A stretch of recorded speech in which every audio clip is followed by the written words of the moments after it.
由永利度假村旗下精緻品牌永利樽典舉辦嘅2026永利樽典中國葡萄酒大賽頒獎典禮，日前喺永利皇宮舉行，約200位葡萄酒專家、中國酒莊代表、業界人士、國際媒體同葡萄酒嘅愛好者齊聚澳門，共同見證36項年度最佳獎項嘅揭曉同加冕。澳門旅遊局局長文綺華、澳門招商投資促進局代主席黃依林、中國國際貿易促進委員會駐澳門代表處總代表舒環、永利澳門總裁、董事會副主席兼執行董事陳志玲、永利度假村傳訊總裁榮家輝、永利樽典中國葡萄酒大賽主席麥德華一同進行簡單而隆重嘅揭幕儀式。今年的賽事呢，可以說是繼續在澳門舉行，也是一個非常成功的一個活動呢，讓依眾我們中國的葡萄酒業界在此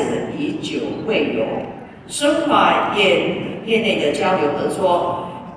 也有力的去積極的宣傳澳門作為創意城市、美食之都這一張非常亮麗的名片。我們期待大家以澳門為橋梁，讓中國精品的葡萄酒走向世界各地的餐桌上。永利澳門有限公司總裁、董事會副主席兼執行董事陳志玲話：永利樽典中國葡萄酒大賽自2024年創辦以嚟，始終貫徹國際標準、中國表達嘅理念，積極響應澳門特區政府對接國家15規劃的發展方向，助力推動中國餐飲出海，為經濟適度多元化可持續發展注入新動能，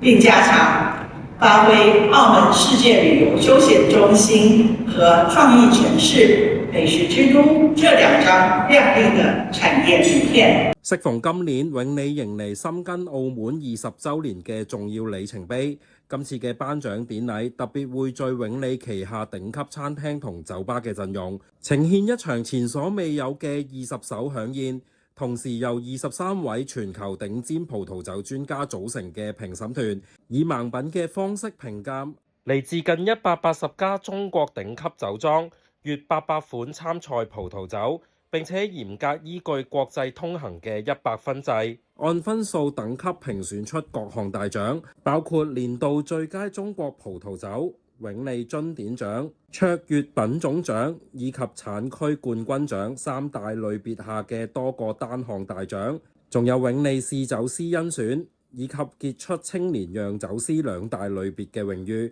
一共36項年度大獎。